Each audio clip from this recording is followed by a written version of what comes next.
자, 오늘 하나님 말씀 새로운 것으로 섬길 것이라 라고 되어 있는데 이제 이런 생각을 좀 해보게 됩니다. 이 전문맥까지의 요약을 어떻게 해야 되나. 왜냐하면 우리가 차근차근 한 절씩 본 거 아니고 새벽 기도를 준비해서 조금 그거에 관련된 포인트만 봤기 때문에 전체를 좀 파악하기 힘드실 수도 있겠어요. 근데 오늘 말씀을 보기 전에 여러분들이 하나만 확인하시면 되는 건 이겁니다. 사람은 죄의 권능을 이기지 못해요. 그리고 율법의 억압을 이기지 못합니다.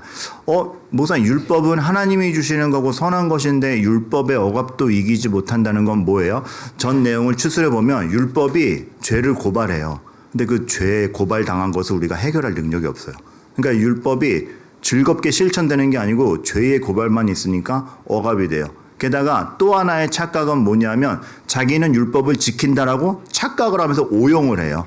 그러다 보니까 모든 율법이 하나님의 구원과 하나님의 사랑을 아는 데 쓰이는 것이 아니라 억압이 되어 버리는 거죠. 그리고 그 근저에는 우리가 죄를 이기지 못하는 게. 이게 참 안타까운 게 뭐냐면 죄의 권능을 이기지 못해요. 틀린 줄 알면서도 죄에 끌리고 몰라서 끌리고 오히려 확신도 갖습니다. 잘 되네. 죄인데 죄인 줄 모르고 오히려 자기를 만족시키면 거기에 그냥 굴복해서 가버려요. 그러니까 얼마나 우리가 죄의 권능을 이기지 못하고 율법의 억압에서 자유롭지 못한가. 이게 전 로마서에서 말하고 있는 중요한 사실 중에 하나입니다. 그래서 어떡하냐라고 했을 때 그러므로 그리스도가 필요하다가 늘 답으로 나오는 거죠. 오늘 말씀을 봐도 그리스도의 몸으로 말미암아 그가 이 땅에 오셔서 십자가를 지시고 피를 흘리심으로 우리의 죄를 대신 감당한 것이 피로써 해결책이고 유일한 해결책이며 이것 덕택에 그리스도와 한 몸 된 우리도 그 죄를 못 박으며 율법에 대하여서는 자유로울 수 있게 되었다. 그거 얘기하는 겁니다.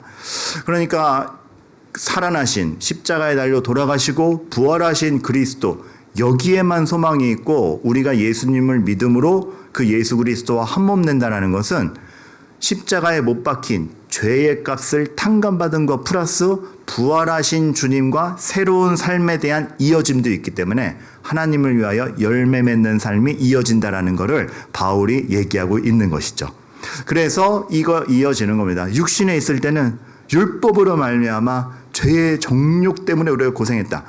아까 이 말씀 읽을 때 좀 의아하셨을 거예요. 왜냐하면 죄의 정욕이 왜 율법으로 말미암아 축약해서 말한 거죠. 율법이 죄를 고발하는데 그 고발된 죄의 정욕과 해결에 대해서 우리가 아무것도 할 수 없다라는 그 사실. 그 율법으로 말미암아 드러낸 것에 대해서 어떻게 우리가 하나도 책임지지 못하고 그냥 죄의 아래서 살아가다 보니 사망을 위한 열매가 맺는.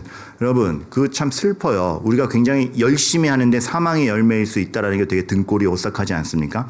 바벨탑을 만든 사람들의 심리를 한번 생각해 보시면 좋겠습니다. 그 당시 최고급 기술, 정말 열심, 단합됨.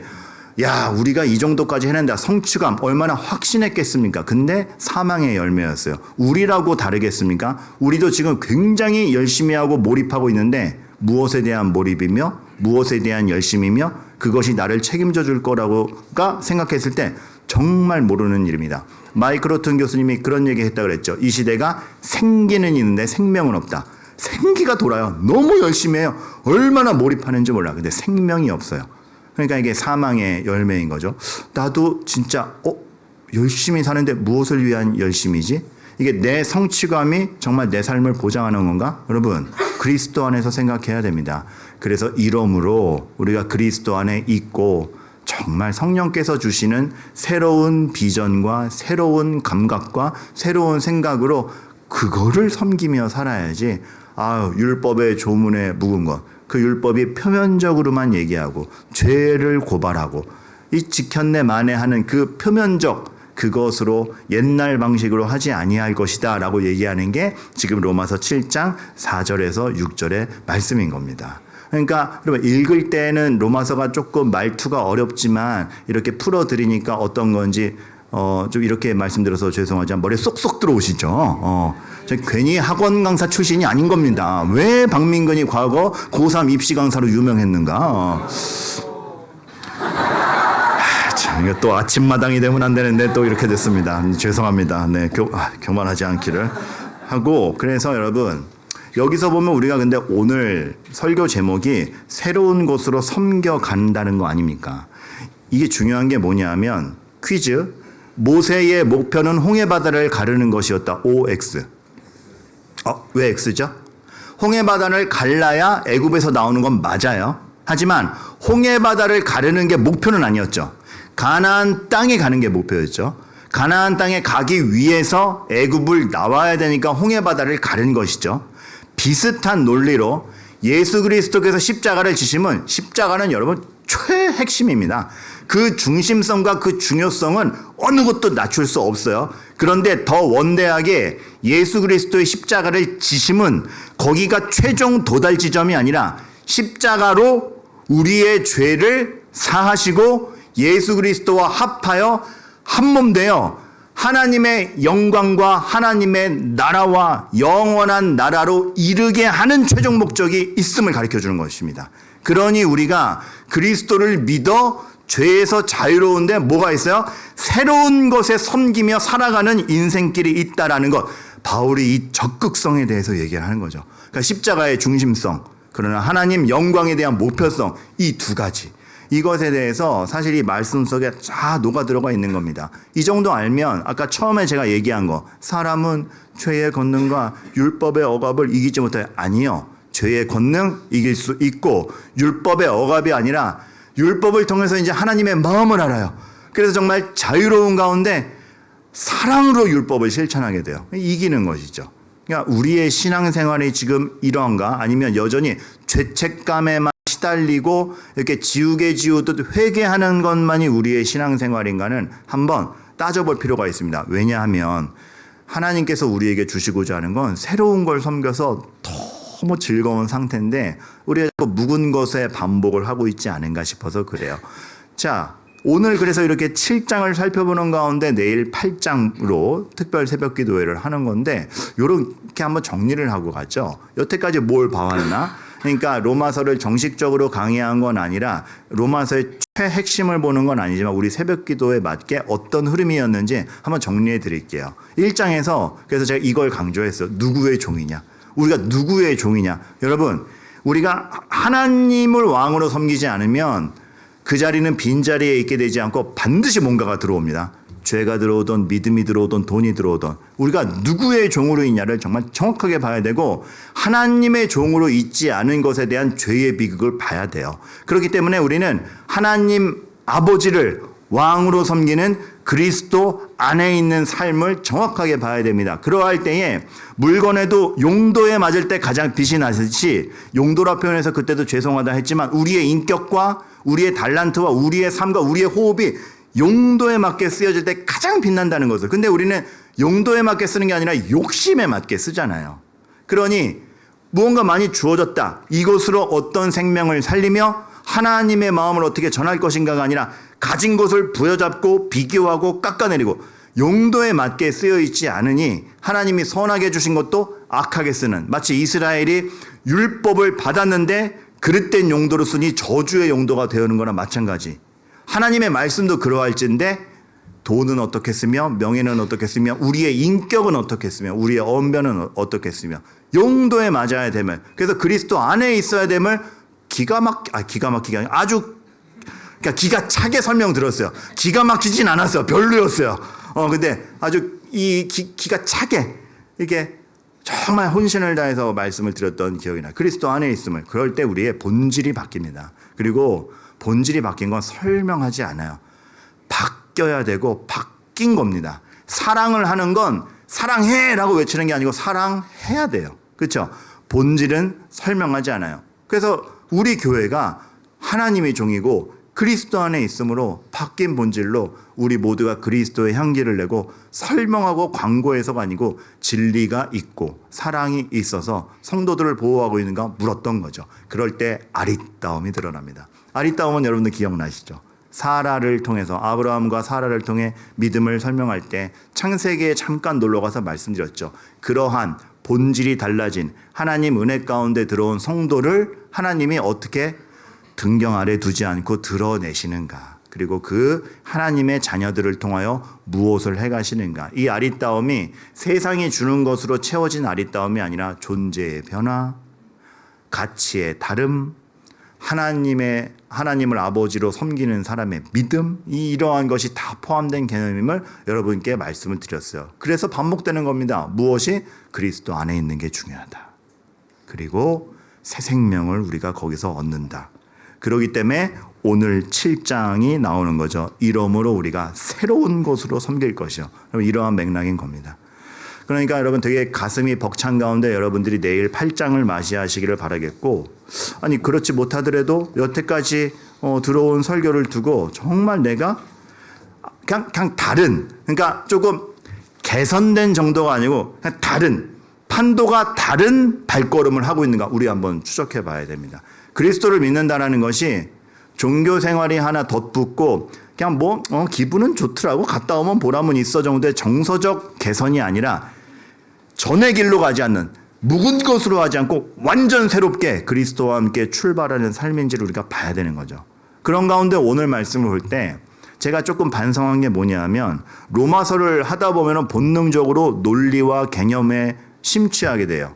그래서 저도 어제 보니까 제가 설교 준비를 하는데 막 단어를 분석하고 있더라고요. 필요한 작업입니다. 단어 분석하셔야 되고 로마서 같이 논리적으로 쓰여진 그런 논리를 분석해야죠. 근데 제가 반성한 건 뭐냐면 그 단어, 그 논리가 누구로부터 왔냐라는 거죠. 그리스도로부터 왔죠.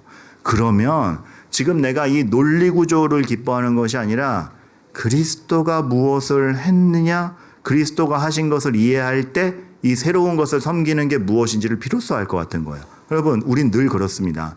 그리스도를 이해하는 게 필요해요. 그럴 때 바울이 정말 율법으로부터 자유로워 그리스도께서 이 세상에 오시는 것들을 어떻게 이해했을까, 그 그리스도를 추적해 보면 여러분, 주님은 일단 이게 있었습니다. 죄를 이기는 자의 자유.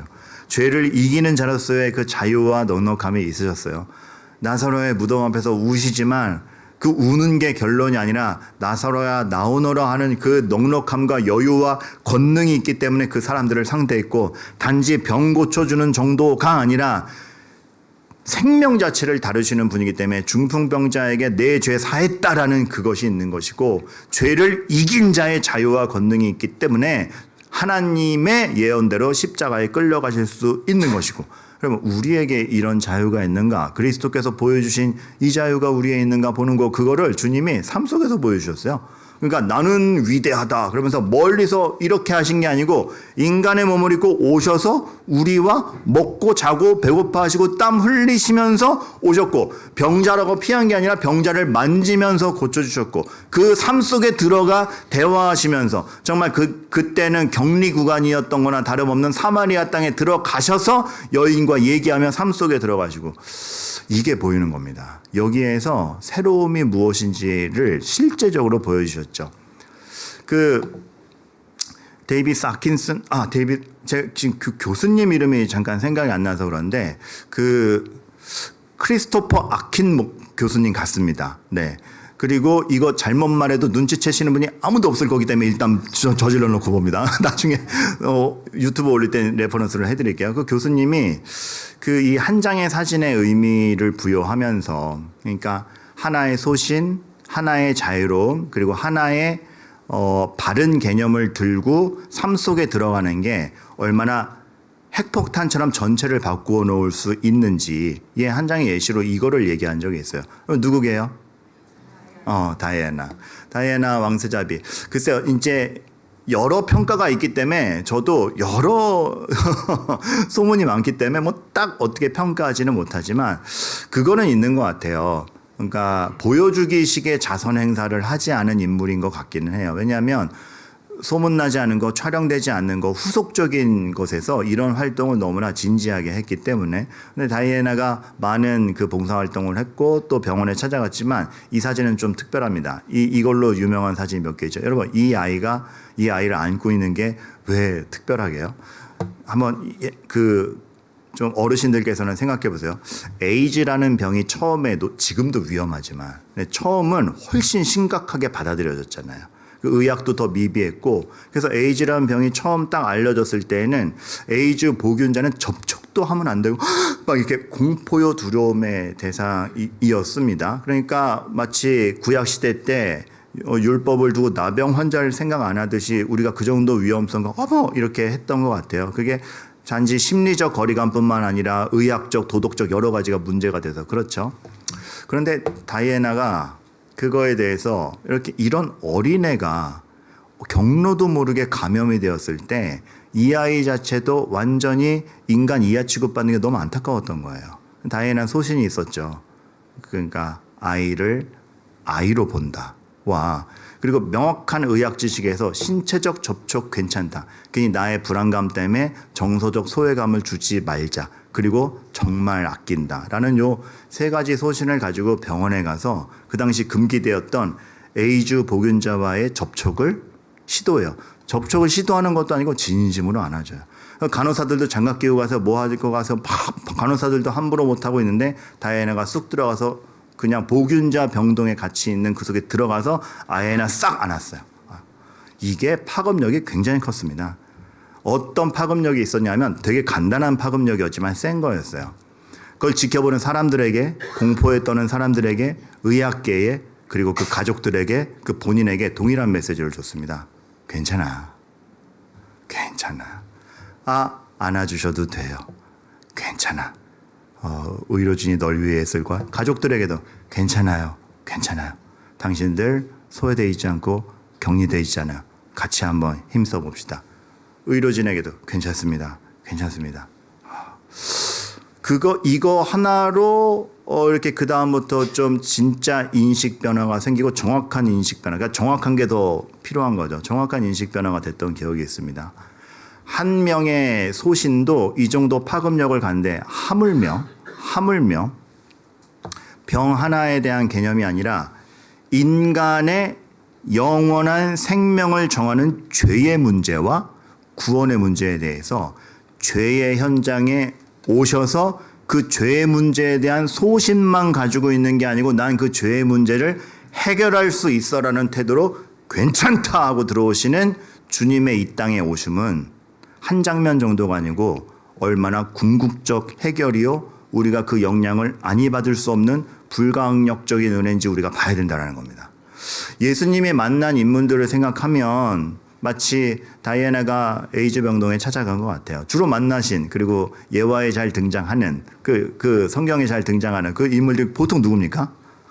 과부와 고아, 나그네, 세리, 잘 살았지만 사회적 격리자, 나병 환자 가까이 할 수 없음, 어린아이 무시받음, 숫자 세는 거에 들어가지도 않았잖아요. 아까 얘기한 사마리아, 이게 혼혈이라 그래가지고 무시받는, 그냥 그 땅 자체를 피해가는.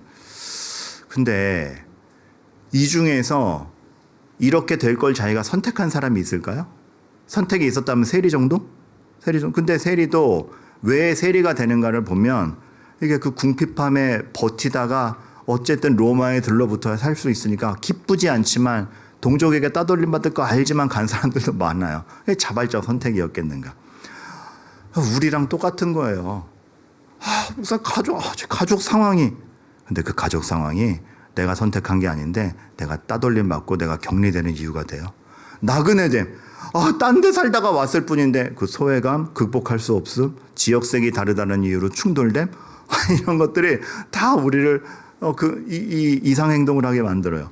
아니 제가 이제 휴가 때 다른 교회를 가면 저는 참 새가족 여러분들 혹은 새로 오신 분들의 심정이 늘 이해가 되는 게 목사도 휴가 때 딴 교회 가면 바보가 돼요. 어디 앉아야 되지? 화장실은 어디 있지? 지금 일어나도 되나? 주보를 씹어도 되나? 2장 가져가도 되나? 다 나보고 있는 것 같고 몇 층에서 내려야 되지? 정수기에 물 마셔도 되나? 용인에서 봤는데 컵이 없네? 그냥 돌아갈까? 어떡할까? 별게 다 이렇게 두근두근 한다고요. 이 목사가 교회 가서 어리버리한다. 딴 데 있다가 오면은 그래요. 그거 하나가 우리에게 주는 변동이 커요. 세리, 직업을 선택했을 뿐인데 그 직업이 그 사람의 정체성을 결정해요. 나병 환자 건강이 그렇게 잘 있던 사람이 건강 하나 무너질 때에 온데간데 없는 사람이 되거나 딴 사람이 되거나 아니면 어울리는 축에서 빠지거나 건강이 나이가 어릴 뿐인데 없는 취급받아야 돼요? 좀 연로해졌다고 전성기 때 같지 않아요? 사마리아 여인이 아니 역사적 현실이 우리를 혼혈로 만든 걸 나보고 어쩌라고. 여러분 다 불가항력적이잖아요.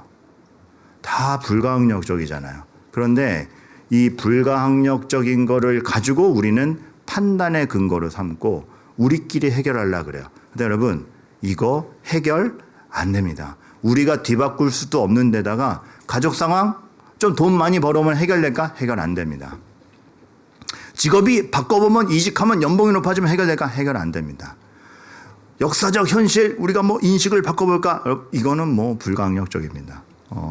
근데 예수님이 이 자리에 오셔서 이들을 찾아가셔서 다 바꿔놓지 않습니까? 다 바꿔놓지 않습니까? 삭개오의 직업을 바꾸진 않았는데, 그쵸? 계속 세리예요. 삭개오의 직업을 바꾸지 않았는데 삭개오가 예수님을 만나서 삭개오가 바뀌니까 그 직업이 자신을 올가매는 틀이 되지 않아요.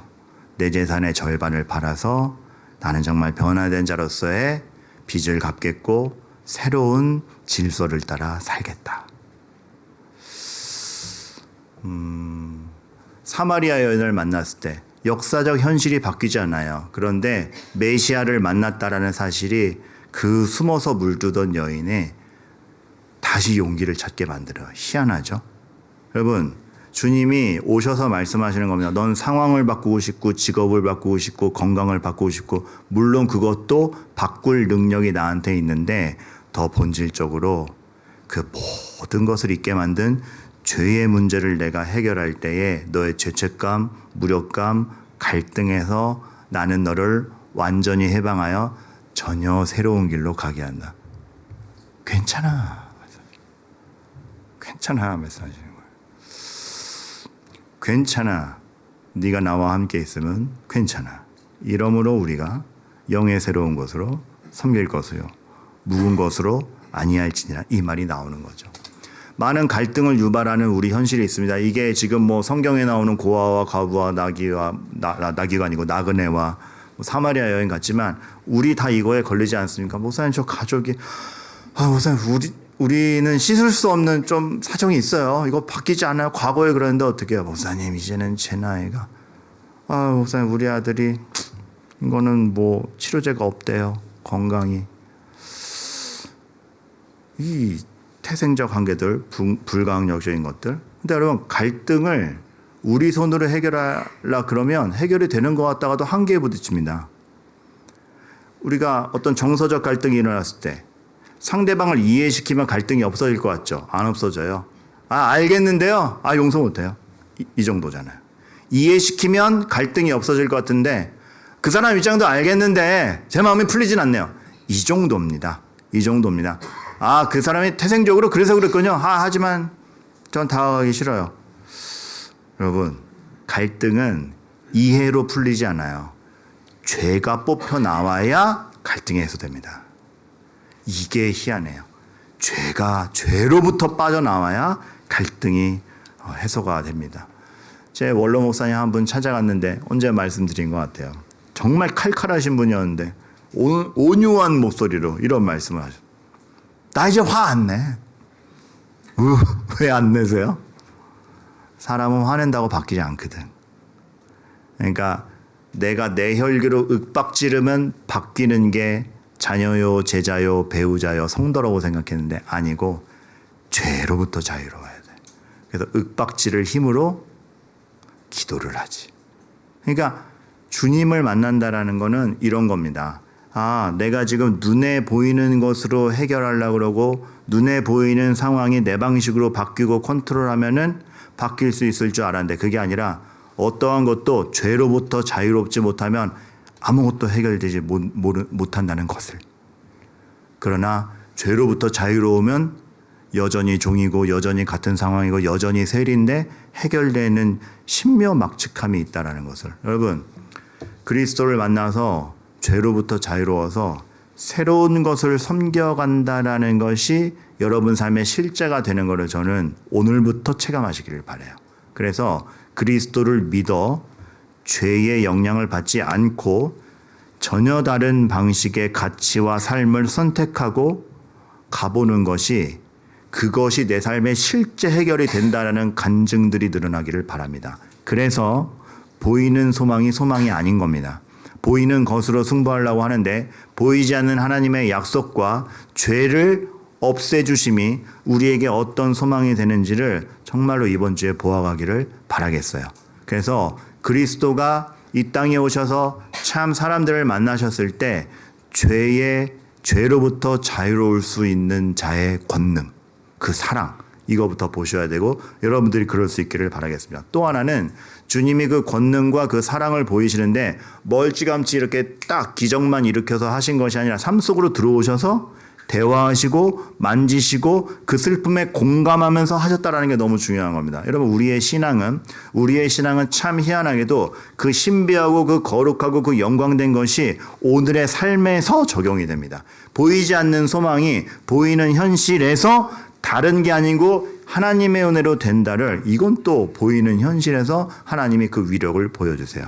전 이 그림이 참 좋은데 옛날에 이제 교회가 너무 교회와 세상을 분리해 놨을 때 교회만 거룩해, 성직자만 거룩해, 우린 결혼도 안 해, 십자군이 다 해결해 뭐 이럴 때 교회와 세상이 너무 분리됐을 때 거룩의 개념이 좀 잘못되어 있었어요. 그래서 그때 거룩한 가정을 그려라 그러면은 거의 다 이런 식으로 그림을 그렸습니다. 그러니까 이건 이제 마리아와 예수 그리스도를 그린 거긴 한데 마리아와 예수 그리스도를 그리든 한 거룩한 가정을 그리든 막 이게 머리에 꼭 이 동그라미 있죠. 이거 뭐죠? 은혜가 있는 거야, 은혜가. 그러니까 영광의 광채가 있는 거예요. 영광의 광채가 이미 드리고 있는 거예요. 그래서 옛날 이 시대 때 그림 보면 그림만 봐도 막 배경화면에 깔리죠. 오, 막 이렇게 깔리잖아. 막 거룩은 항상 그런 거라고. 하얀 옷 입고, 이건 늑대인가요? 그런 식이었다고요. 근데 아니라는 거죠. 이 땅에 인간의 몸을 입고 오셔서 그러니까 이런 말도 감동인 거예요. 율법 아래 들어오신 죄인 아니신 분이 세례를 받으심 죄인의 자리에 오셔서 우리의 것을 다 체감하시는 가운데 그 안에서 보이지 않는 소망을 가지고 오셔서 이게 진짜 소망이다를 보여주는 그 의미를 간파한 다음에 렘브란트가 딱 그림을 그리는데 이 그림이에요. 이 그림 제목이 뭐게요? 거룩한 가족이라는 제목입니다. 거룩한 가족인데 빛도 없잖아. 옛날에 무슨 빛이 있어? 다 이렇게 막 농사 짓고 찌들어가지고 집에 들어가면 그 안 보이는 중에 애기는 애기대로 눕혀야 되고 안 보이는데 빛 하나 밝히고 막 여기 눕히네 마네 어디가 어디네 막 땀 닦고 이러면서 하는 그 삶의 현장에 쫙 빛 하나. 거룩한 가정. 하나님이 일하시는 방법이라는 거죠. 전 렘브란트가 이 부분에 있어서는 좀 제대로 봤다라고 봐요. 여러분 이겁니다. 여러분이 정말 살아나신 이에게 가서 하나님을 위하여 열매 맺게 하려 함이라라는 그 열매를 여러분들의 어둠의 현장에 빛들고 가서 하는 겁니다. 그거 하나님이 하세요. 그러니까 여러분의 삶의 현장이 곧 그 자리이고 다 영광된 자리임을 하나님이 참 보이는 것은 다 척박한 것 같은데 보이지 않는 소망으로 보이는 것까지 다 해결해 가시는 그 하나님의 신묘막측함이 무엇인지를 우리가 보아가는 겁니다. 제 지난주에 꽂혔던 말씀 중에 하나가 창세기 2장에 하나님이 아담에게 누가 그러더라고요. 목사님 요즘에 목사님이 인용하는 게 다 창세기인 거 아세요? 목사님도 성경 읽을 때 창세기만 읽죠. 레위기 못 넘어가죠. 자존심 상해서 그거 아니에요. 난 연구하려고 읽는 거예요. 전 다 읽어요. 그 질문 받으니까 되게 자존심 상하더라고요. 네. 근데 창세기 2장에 이 말씀에 제가 다시 들어오는 거예요. 왜 그러냐면 하나님이 이거 아담에게 말씀하셨을 때에는 인간이 타락했을 때요? 아니에요. 아니잖아요. 아담이 하나님에게 전념할 때예요. 하나님은 그 사랑하는 인간을 독차지할 수 있을 때예요. 근데 그 죄가 없는 상황에 아담의 온전함 속에서도 하나님 뭐라 그러세요? 혼자 사는 것이 좋지 아니하니.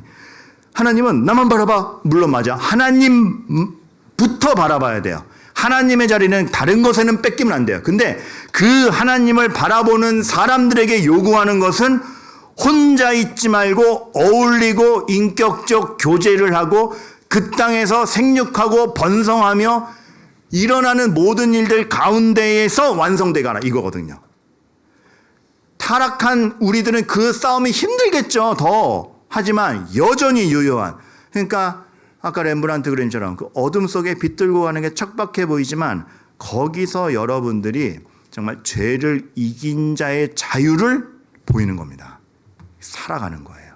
그래서 하나님을 위하여 열매를 맺게 하는 지경에 가는 게 이 열매를 맺는다라는 게 그래서 예배의 자리를 철두철미하게 지키시는 것도 열매예요. 그런데 그거를 진짜 아시는 분들은 예배 끝나고 삶에서 그 새로운 길에서 새로운 질서 아래서 살아가는 걸 여전히 유지하시죠.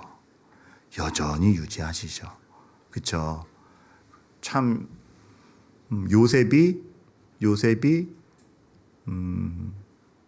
집안에서 종교적 안정을 보장받으며 큰 게 아니라 정말 척박한 곳에 가서 아무도 자기의 하나님께 동의하지 않는 환경 속에서 하나님의 사람으로 만들어지며 열매를 맺은 거와 같이 하나님이 지금 우리에게 요구하시는 겁니다.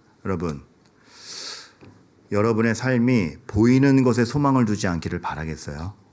보이지 않는 것이 나의 소망임을 아시기를 바라겠어. 근데 참 희한한 게 보이지 않는 것의 소망이 보이는 삶에서 열매로 드러나요. 그러니까 이 양자택일이 아니라 이 두 가지를 함께 붙잡고 가는 그 신비함을 아시겠어요? 근데 여기서 더 감사한 건 뭐죠? 힘들어요! 라고 외치는 것 같았는데 그걸 이미 주님이 다 해결하셔서 난 주님 안에만 있으면 된다라는 게 믿음으로 주님과 하나 되었다라는 게 얼마나 우리가 이것을 기쁨으로 감당할 수 있는지. 그래서 율법의 조문으로 하는 것이 아니라 새로운 것으로 섬겨하는 기쁨이 있는지. 여러분, 오늘부터 우리가 이게 삶에서 체감됐으면 좋겠고 한 주간 특별 새벽 기도를 통해서 그리스도 안에 있음이 보이지 않는 것이 얼마나 실제적으로 우리의 소망인지 체감해 가시는 저와 여러분들 되기를 정말로